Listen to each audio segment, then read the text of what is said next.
We're gonna be talking about Necrons today. We're at the end of 10th edition. 11th is on the horizon, and we just want to talk about the histories of our favorite armies and kind of show you guys who might not be aware or are interested in knowing where they came from and how they got here. Favorite faction in the game? Easily, hands down. You guys watching the video probably love Necrons too. I can't stand them. This guy hates Necrons. More than any faction in the game. You probably thought they were kind of neat back in 3rd. They were actually pretty neat back in 3rd, but I still hated them. And in this video, we'll tell you exactly why they were neat back in 3rd. We play and call it work. As we were sitting down to do a little bit of research about where the Necrons started, because we both got introduced in 3rd edition. Yeah, that's the first time I really got to play with them. But they definitely existed before that. So the first time that you would see something recognizable as a Necron, little fellow right here, that is from the 1990s board game Space Crusade. Yeah, standalone board game back when Games Workshop was making a lot of these and just pumping them out like monthly or like a few times a year, and they're just kind of spitballing a bunch of ideas, and Chaos Androids made the cut for this specific Space Crusade box game. So for Space Crusade itself, this was a collaboration with Milton Bradley, and it was about squads of Space Marines facing a variety of enemies, including the Chaos worshippers, and one of the units that they had was the Chaos Android. Everything was kind of labeled Chaos X if it wasn't part of the Imperium, and then these little robots just kind of fell into that umbrella. So the basic idea here, they were like little metal robots that were possessed by demons essentially, and your brave Space Marines had to do battle against them. A couple fun facts about Space Crusade here. This was a product that never really made it to North America, or at least the one with like Chaos Androids in it. So this was like exclusively only for potentially the UK. No, I guess all of Europe, because it was a different name. It was called Star Quest for, I believe it was like Italy, the Netherlands, and I can't remember the other two off the top of my head. I want to say Germany as well. Yeah, but why? Well, if you know, let us know in the comments down below why it had a different name. Is translation funny? Because I think there was no North American proper release of it, but I think it also did hit most of Europe, Australia, and other markets. It did for sure, just not North America. Yeah, I don't know why. That's probably one of the main reasons why, Necrons took a little bit to get a hold of us here in North America. At least not until 3rd edition, really. Now, that's all fun and good, but they didn't really do anything with Chaos Androids for 8 years. I believe they kind of came out during the Rogue Trader era of the game, but it wasn't until 1998, towards the end of 2nd edition, would we see actual supported Necron rules. It came out in White Dwarf issue 217. 217 and 218. Yeah. They did it over 2 different ones, and that's the first time we see Necrons as they're called Necrons. Yes, they were actually called Androids, Necrons. and that these were a Xenos race. There wasn't a ton of lore on them. Nope. But it is mentioned that they have ties to the Necron tier. Yes, it was very much the classic. They didn't have a lot of written lore on them, so it was all like Imperial redacted information. They were very mysterious. They showed up, killed everything, and then just kind of disappeared without a trace, essentially like disappearing entire colonies. If you're curious, they had a very rudimentary roster. I'd like to say lots of things did have tiny little rosters, but that's not true at all. These Necrons only had the Necron Lord, the Necron Scarab, and if you see it right here, it is just a single very large bug on a base. It's just not even on a base, it's really. It's just a little pewter fella you put on the table. You're supposed to actually take these models, not put them on a base, and when they'd attack enemy vehicles, you just kind of like put them on the vehicle, and they kind of like tick the vehicle and just suck on the vehicle's like energies. Then you had Necron Warriors, which were your basic line warrior, and Destroyers, which aren't Destroyers as you know them now. They were simply Necron Warriors in a land speeder. Yeah, they were on like a little kind of bike sort of thing. Yep. And when you destroyed that, there was the mechanic of them being separate from it. Yeah, they would still have a chance to reanimate, called We'll Be Back then. They would stand up without the bike, and they'd just like, be walking around on foot, which is kind of cool. So you'd always, every time you had a Destroyer model, you always had to have a separate Necron Warrior on foot to represent the standing warrior once his vehicle was destroyed. And I think there might have been Immortals back then? There was one little guy that we found that says immortal, but I don't know if it was actually part of their army list or just a different war gear loadout. I only went back to play 2nd edition Necrons while like 8th and 9th edition Warhammer 40k was already around, so I can't quite remember. And I especially don't remember all the way back then. I was not playing with Necrons at that point, not at all. We can then fast forward a couple more years to 2002, and this is the first proper Necron Codex released. Yeah, 3rd edition Warhammer 40k. About halfway through 3rd edition, actually, too. You'll see a repeating pattern here for Necron Codex releases. So they fleshed out the roster, so this is where we see things like Flayed Ones. Yes. We see Wraiths. Oh, yeah, a lot more the canoptics. Monolith. Spiders, all that stuff, yeah. And the enigmatic Catan shards, which weren't necessarily shards, I don't believe, at the time. They were just the Catan. So at this point in the lore, the idea was that the Necrons were kind of soulless automatons. They didn't have a lot of personality, and they were basically servants of the Catan. Yeah, the only element of a Necron list that had some form of thought pattern that was like resembling free will a little bit was the Lords, but they were completely like connected to the Catan themselves and acted as like almost like a junction or like a command protocol thing. Is like, I tell the Lord what to do, the Lord tells all the warriors what to do, but the Lord does what I say, the Catan shard. The Catan shards essentially enslaved all the Necrons at this point in the narrative. But again, it was a lot of that Imperial redacted, blacked out. They didn't really know much about them. The Codex was written from the perspective of the Imperials and their understanding of everything. Correct, yes. So yeah, this was the soulless automatons that are definitely not drawing any inspiration from any who knows where at that media at the time. It's a crapshoot on that one. This was also the era for Necron players. I remember fondly because this is when I was playing the most. So what you would see is the plastic green rods. When we were making our notes, this is the thing I remember the most. The little acrylic green rods were a new concept for Games Workshop products, I think, at this point, yeah. I remember they came with every single kit, and the idea was these little rods that you would glue in, so you didn't have to paint this little energy effect or anything like that. It was super cool, but the one thing I remember seeing over and over again is that overly eager Necron players would glue that in before priming their models, and then have to break it back out. I often did that. I often just painted. I realized I primed the rod, and I just had to. I asked my friend's dad if he could paint the energy effect for me, and he was kind of disappointed. He's like, if you don't put the rod in first. He's like, yeah, well, I'm 8, so. Well, actually, no, 2002 was when I first started playing them, so I would have been 11 at this point, actually. Yeah. One of the other big things, and probably my point that I started to truly hate the faction, was they had a unique rule called phase out.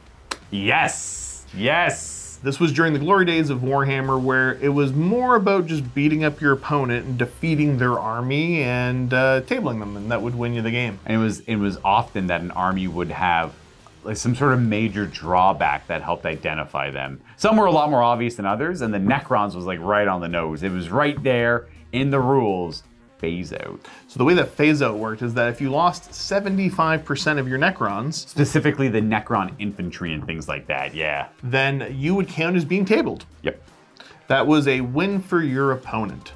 But the only problem with that is it was a unique, cool rule representing the fact that if the Necrons knew they were losing, that they would just kind of leave. Yep, that battle wasn't worth fighting. Yep. And it's not worth wasting their resources. So they were a little overtuned compared to other stuff for their point costs. With that rule in mind. The only problem is if you were not a Necron player, you didn't know about the rule. And if you played against a Necron player and they decided to not tell you about that rule, well, they might be able to squeak out victory when they should have technically already lost and counted as tabled. But don't worry, I'm not holding a grudge that's 20 years old. I have definitely been guilty of forgetting about the phase out. And it's kind of one of those, we're on turn 4, we're doing my turn, and then I'm looking through my rule book and I see the phase out thing. I'm like, oh, and I go over and I count my models very quickly. I'm like, okay, never mind, actually. I remember like immediately scooping all my stuff. My opponent's like, What happened? I'm like, I forgot about phase out. You actually killed me on like your turn. I shouldn't have like done whatever else I had to do there. Always kind of funny. Also, I think the era of the coolest reanimation, which is we'll be back. Yep. For on infantry models when they were destroyed, you would lay them over on spot. Yep. and then roll later to see if they stood back up where they were. Yep, and if they took too much damage, either by like a power weapon or something extremely strong, then you would just simply remove them because they couldn't reanimate all that damage. It was all really fun and good. And they would keep this mechanic for a little bit, though its name would change. Now, another factoid that experiencing this might actually kill your average modern 40k player. When you were to do a deep strike, you'd roll randomly for scatter.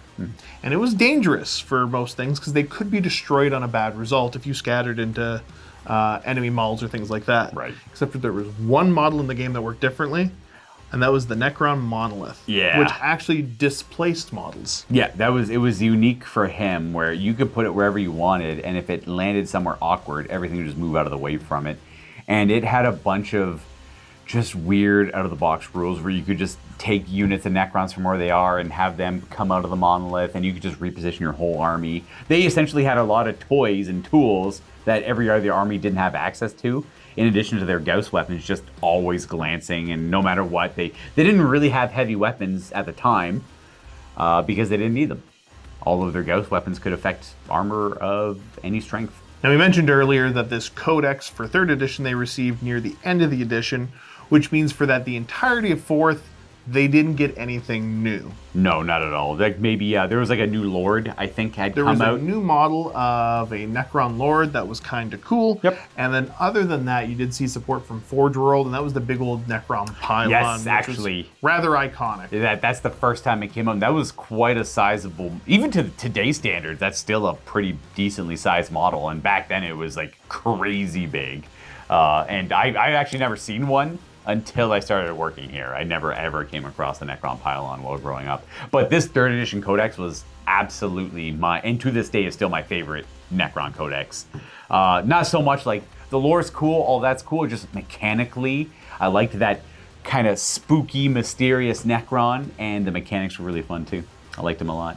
The phase out was neat, I miss it. I also miss it. Yeah. Now, nothing really happened with Necrons until 5th edition.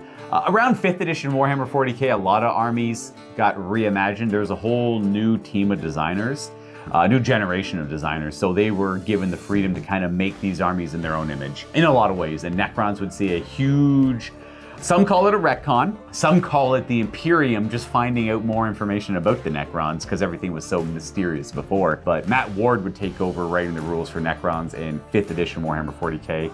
And they would, like before, kind of come out halfway through it. They'd always have weird, janky rules. A lot of feel-bad mechanics in this codex for sure. Mind Shackle Scarabs come to mind. One of the most obnoxious things in all of Warhammer 40k to play against, probably. Definitely one of those early, please don't bring that. I'm tired of seeing that. Yeah. It definitely was one of the earlier items where you would negotiate with your opponent of, hey, by the way, don't take this, I won't take that.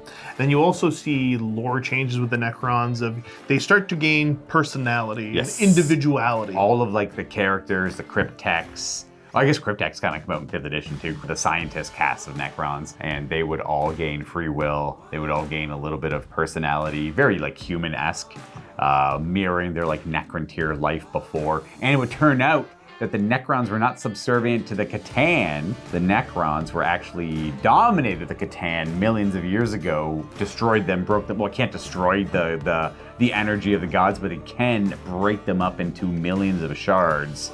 Actually, I don't know if it's millions of shards, but lots and lots of shards. A bunch of shards, imprison them in necrodermis, and then they became the masters of the Catan.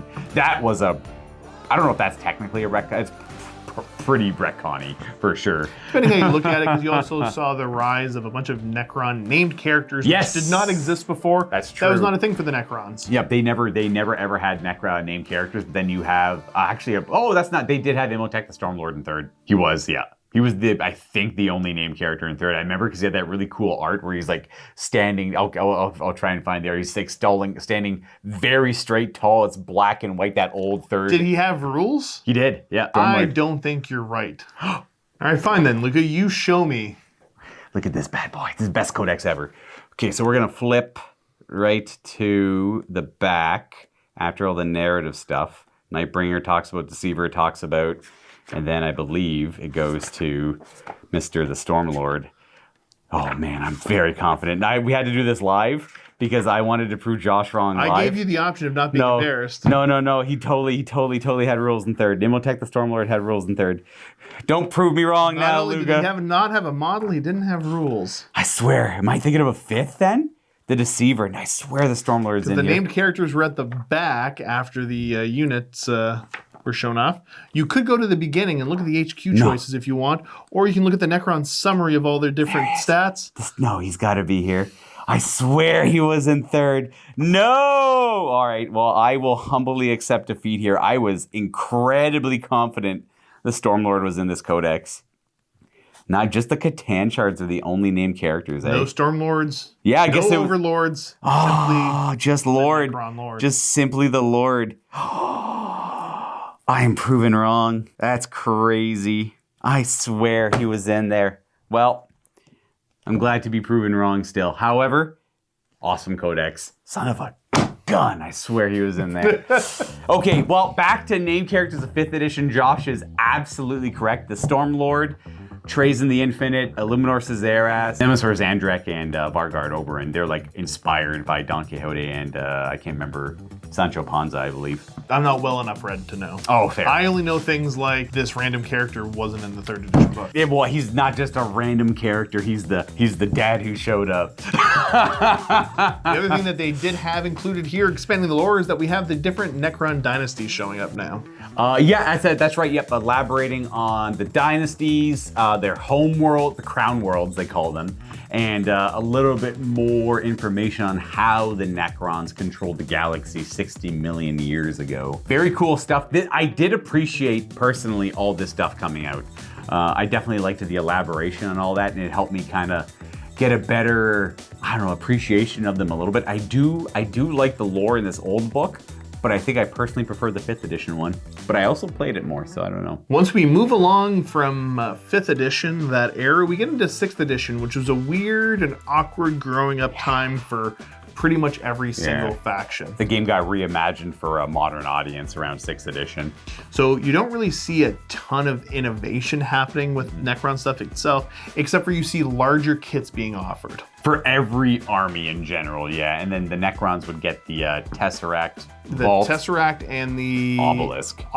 So that was their big Games Workshop plastic kit. Yep. And then you did see them getting a bunch of weird and wonderful creations from Forge World. Yeah, Forge World was at this era like just really pumping out kits. Just a bunch of weird stuff all over the place. And the Necron ones were kind of cool, a lot more canoptic stuff. Variety of shapes and sizes of canoptic bugs. Yeah, essentially different bugs. In fact, funny enough, in Space Marine 2, one of those Forge World bugs makes an appearance. It does show up. You do see the... It's dead. It's like a... I think there's more than a couple of them. Yeah, they're like the Tomb Guardian or the Tomb Sentinel. I can't remember which one. The big centipede. The big centipede. Yeah, the big centipede. It's definitely there. Yeah, I thought that was awesome playing that. That was so cool to see that. So once we're done skipping through that awkward phase that is 6th edition, we bring ourselves to 7th, which is where I think a majority of our viewers got into the game. Yeah. And that's also the era that I got back into 40K. Yeah, because you stepped out around 5th. I did. Came back in around 7th. Kind of like, I stepped out around 5th too, technically, because World of Warcraft. I played a lot more World of Warcraft than I did Warhammer. But coming back to around the end of 6th, beginning of 7th, still playing with my 5th edition Codex, which was awesome because I got to play with it a little bit when it came out, and I got to play with it back in 7th edition. And then I'm like, when am I going to get a new Codex though? Because it's been years. And then, lo and behold, 7th edition, about halfway through it, the Necron Codex would come out in 7th, and this would really kind of set the tone for the rest of the edition, as they would have a special way to organize their units into unique detachments that would culminate in something called the Decurion detachment, which some of you might remember, some of you might shiver a little bit. It was essentially a mountain of special rules that you got for free by simply organizing your army in a way that Games Workshop had recommended. Yeah, for those unfamiliar with list building in 7th edition, you were able to take different detachments, which had specific units you could take to unlock different rules. Every different codex had these different detachments, but they also started to do a mega detachment, which was a detachment of detachments. Exactly. And for the Necrons, that was the Decurion. Yeah, the one that started it all, because every army after the Necrons would follow that same design philosophy. You'd organize your army into a bunch of smaller little pocket detachments, and then they would all combine into like a big mega one, like the War Convocation for the Advent was the nasty one, the Demi companies for the Space Marines were nasty ones, and but despite how nasty all the other ones are, it still changed the way that people talked about 40k lists. Absolutely. Because the Decurion was so iconic that everybody's detachment of detachments was typically described as the Decurion. Yeah, because they all had their own fancy names, but everyone I'm running my Space Marine Decurion. I'm running my AdMech Decurion. You guys get the idea. It really put up. Necrons have already kind of had a sour taste in people's mouths. Lots of Xenos armies typically do that because they're obnoxious and play outside of the box, but this really cranked it up to 11. And I was guilty as sin for running. I would not run this thing. Every single game I played when that Codex came out, Decurion, super cheesy, super powerful. No matter who my opponent was. They could be playing Tyranids, or Chaos Space Marines using their 6th edition Codex, really sucking bad, and I would just table them. The Necrons would just persevere until the end of the game, and the opponent would have nothing left. So my favorite saying was, "Don't worry, dude, we're gonna play a nice long game. I got you for 5 turns." Games Workshop 5 to 7, right? 5 to 7. Yeah, Games Workshop gives us 5 to 7 turns to play this game. We're just gonna make sure we use. Why not? That's the most fun, right? We want to play a lot of Warhammer. Trust me, you want to play against me. Signed up for the whole game. We're gonna play the whole game. We're gonna play the whole game. So this was also a rather dark time for myself, because I actually, if you go back and you take a little looky-loo, my first 7th edition battle report I filmed for MiniWarGaming after becoming an employee. Yep. It was with Necrons. What made you, do you recall why you decided to play Matt's Necrons? The reason I ended up playing Matt's Necrons is because when I got hired back on by MiniWarGaming, 40k was the game I knew the least. Yeah. And so you were playing literally everything else. I was playing every other game system, and 40k was the weak one, but of course I needed to learn it. Yeah. So Dave carved some time out of his schedule to film a game with me. And me not really knowing, I went to Steve and said, "Steve, I need a list. Yeah. It's going to be simple, straightforward, and strong enough to play in a battle report and not embarrass myself with. But not so complicated that I couldn't figure out how to play it. Because I was also learning how to make battle reports at the same time. I don't really remember it that well. It probably went fine for everybody involved. Yeah, I'm sure that went fine for you. You played Dave much after that? He got busy.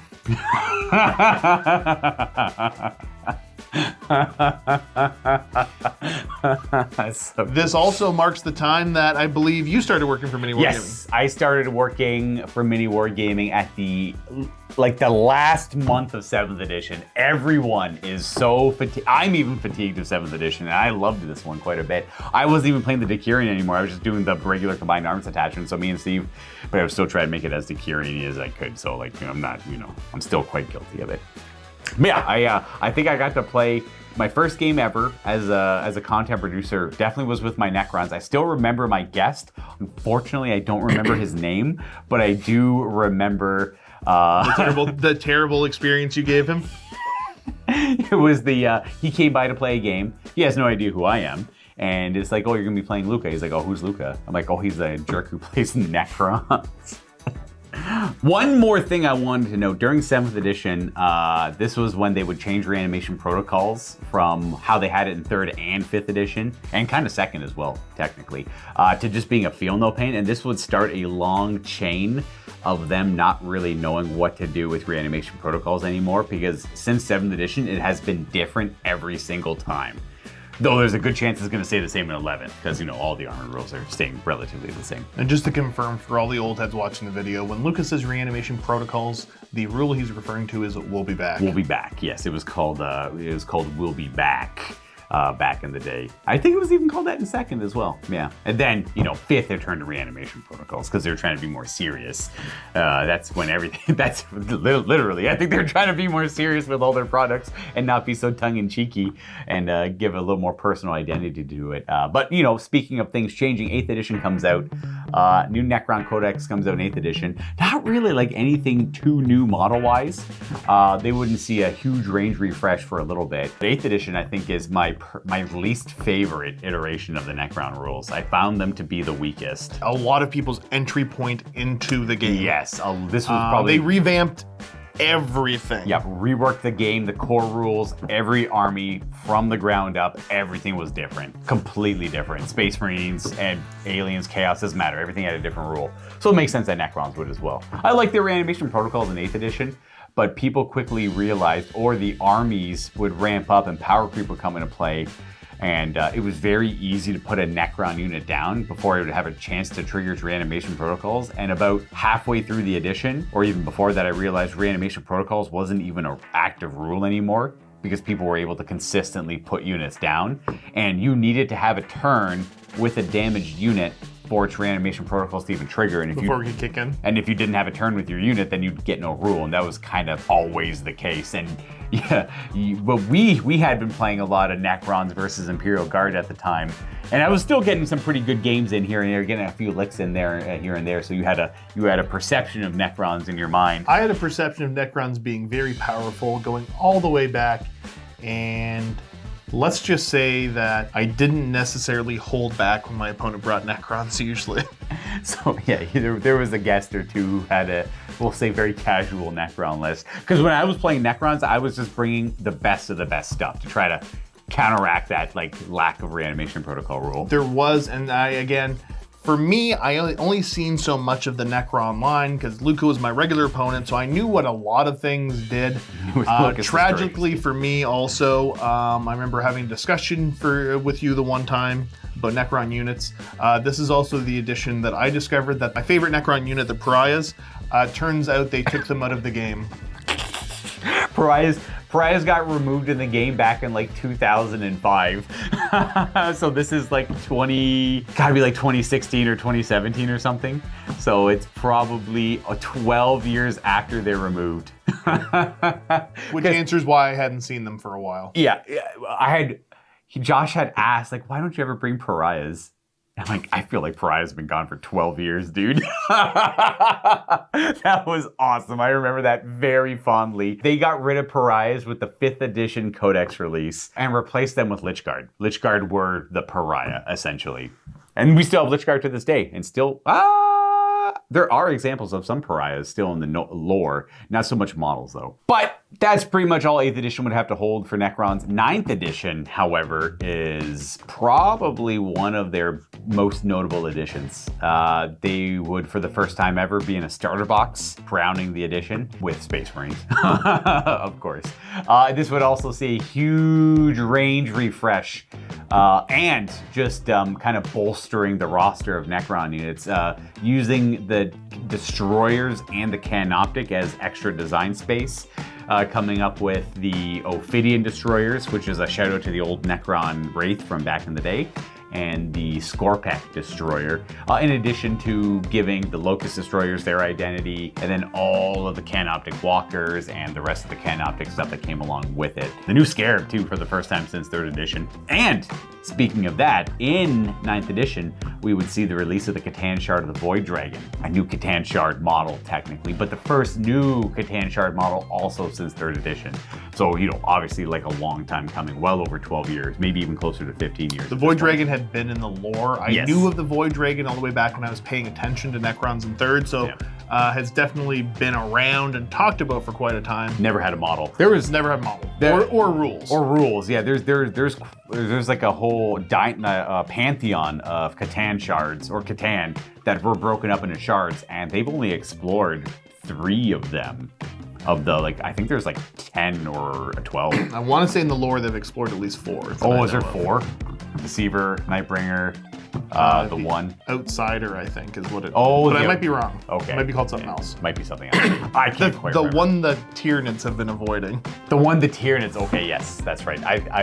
I'm obsessed with the Flayer one. I want to see that one. The Flayer virus one's really, really cool. I can't remember quite. The Devourer, I believe, is what he's called. Anyways, for the first time ever, Necrons would actually have their Codex released at the beginning of the edition. Usually that's not a great thing. You don't want that generally, but luckily with 9th edition came the live service approach to Warhammer 40k. So if your Codex ever fell behind, it would just get some arbitrary update to lift up its power level and allow it to compete with the other codexes that would come out. So instead of having that awkward conversation of, hey, my book came out 6 years ago, can you bring your stuff down just a little bit to come to my level? Didn't really need to do that anymore. You could just kind of play your Necrons and it would work. And they would have, yet again, another reanimation protocol rule. Technically trying to correct what they did in 8th edition, making it a little bit more interactive and usable for the Necrons. But boy, was it easy to manipulate and feel like a cheater the entire time you're playing with Necrons, and really de-incentivize your opponent from wanting to interact with them like small arms fire. You just really want to like put them down like right away. So this is, I think you see a major shift in the philosophy of how people are playing the game and how the rules are being written. Absolutely. So now reanimation protocols was less about keeping your units alive longer. And then this, you saw more of a manipulation of if a model dies and later reanimates, you get to put him wherever you want within the parent unit and any other models that reanimated that turn. So this tended to be used as a way to correct positioning. Yes. So I can't describe how many times, because when I play Warhammer, I'm here to kill my opponent's toy soldiers. Right. I cannot describe how many times I lost the game because Luca reanimated onto an objective he wasn't previously on. Yep. And standing in circles was key. It became even for me a little not enjoyable to play the Necrons. I thought it was always fair to let your opponent know, like, hey, if you shoot me, I can reanimate onto this objective, or I reanimate, or I purposely avoid doing that and not reanimating on it. So then it just feels like you're like sandbagging your opponent a little bit too. It's like you're not really playing the game the way you should be. But now I don't want to attack your unit because then you're just gonna get the objective. So it's like, hey, before you attack me with your pistols, realize I can reanimate onto this objective over here. And now your opponent's just sad because they don't get to play with their toys. And they don't get to shoot their pistols. They obviously want to shoot your pistols. They're cool, right? Or like little crappy things like that. And it's just like, it just de-incentivized interaction. So I think the idea was decent, but it missed the mark for sure. Like the players were the problem in this one. Well, I think that it was working as it was intended. This was just a shift in the philosophy of how the game is being played. Yeah. And that the older players weren't really here to stand on circles. They were here to kill models. Yeah, exactly. So this is, I guess you really start to see it, the new generation of gamers versus the old generation. And it was soul crushing for the old generation. It was just, I could just see like the enjoyment being like sucked right out of the game. And Necrons kind of already did that by default, but this just really, really brought it out. And it wasn't, and this is, you might even notice I kind of started playing Necrons a lot less. Because I want to play Necrons because they're cool and they're Necrons, and I just don't want my opponent to like, feel drained playing them all the time. So I started looking at other avenues like Death Guard and Space Wolves and things like that. This was also, you had what was your protocols called? Your command protocols? Your command protocols. Yes, that was you have, they would come out with all these like adjacent army rules. You have your main army rule, then your like adjacent, more minor army rule. And it was kind of cool. It had a lot of restrictions, which I like in rules, where you have to like position yourself correctly. You'd give an order to your lord. He would then send those orders to the Cryptex or the Royal Wardens, and then they would send those orders to the line troopers. And it was neat, but it didn't do a whole lot. It was like little tiny, like move a little bit faster, shoot a little bit better. It was very overshadowed by the Custodes Karate that came out a little bit later in the edition and was like nearly identical in what it did, except they didn't need to jump through hoops to make it work. They just simply declared Karate. And they would do what Necrons did, but better. And then that was kind of sad too. And it's kind of where you start seeing a lot of my army does this, which is the same as that army over there. Which is the same as like that army over there. And there's like safe rules to write and just kind of copy and paste and place them everywhere. But they didn't really copy and paste it, they just wrote them better in other locations. This would kind of foreshadow 10th edition's attempt at doing something very similar, where they quite literally copy and pasted these abilities all over the place. So there was no better version of it. You simply just had the uppy downy, the feel no pain, the going back in the reserve is the uppy downy. But you guys get the idea. And that brings us to Necrons currently in 10th edition. They have a Codex. They got the new Nightbringer model. First time it's got a new model in a long time. You can kind of see, you can expect there's gonna be a new Deceiver model at some point. Right, the Nightbringer, which was kind of the fan favorite for a lot of people. Oh yeah, for sure. Finally got a facelift and does not look out of place next to the Void Dragon. No, not at all. Because the Nightbringer would always kind of make the cut, always a good piece, but it always felt a little weird to have like this Very big difference in models. Now the Deceiver is the only weird one that stands out, but it's okay because it's the Deceiver, so he's always taking different shapes and sizes and everything anyway. So that one I personally can find a little bit more forgiving, but it's not really that important. We're gonna get a new one soon. Yeah, the Nightbringer, super cool looking model, and it finally has caught up and evokes the same kind of fear that you would have when you played against the Nightbringer way back when the original model was released. Correct. That was a big model for the time, an impressive model, and something intimidating across the board. Something you had to respect for sure, yeah. But otherwise, the Necrons feel a little. They figured them out. They're in a good spot. They're happy with it. The reanimation protocol rules they have now work. They're decent. Very similar to 8th edition, actually, in a lot of ways. But otherwise, there's not much more to really discuss. You were all caught up, right? The only thing next is like what 11th edition is going to bring for the Necrons, and I'm looking forward to the first thing on the list is a way to focus on Necron warriors, like a nice. You want to bring back the Silvertide? You want to get into, because I've been encouraging you to play the Silvertide for a long time, and I can't get you to do it. I like the Silvertide quite a bit, but it's a lot of models to move. It's a lot of models to move. See, I challenge you when you say that because you've been playing orcs. You've been moving a lot of models, and as your regular opponent in the past bunch of games that we've played, there's something that tells me that you have the understanding that the Necrons are not nearly as resilient as they used to be. And if I can remove Death Guard as quickly as I do when we play, or Giant Squads of 20 orcs that are higher toughness, it's probably gonna happen to the Necrons as well. And I don't want to bring them out because I know my heart will break when my Silvertide doesn't do what my perception of it should do. But I think my perception of what it should do isn't healthy for the game. It shouldn't exist. So I like to leave it up here in my imagination and avoid it on the battlefield. If you guys pay attention to my Necron games, I very rarely run anything even close to Silvertide, which is my absolute ultimate end of all, be all favorite way to play Necrons. And I'm too afraid to play them now because I think I'm going to be sad and it's going to kind of smear my perception of it. And I don't want to do that. I like where my mind's at with them right now. However, I'm kind of hoping 11th edition brings a way to make a Silvertide list kind of just something that never gets tabled and plays the game all the way until turn 5. We'll see though. We'll see. And that's it for this video here, folks. We plan on doing a few more of videos like this, but we want to kind of see your feedback first, see how you like it, discussing factions throughout the history of Warhammer 40K. First and foremost, the factions we have a lot of passion for. And if you guys really like the series, then we can dabble into other stuff, but I'm very curious to see what kind of feedback we get for what your fond or not so fond memories are. If you are a Necron player, when did you start playing them, and how do you feel about does the journey that Luke and I have through Necrons as a faction, does that mirror your journey?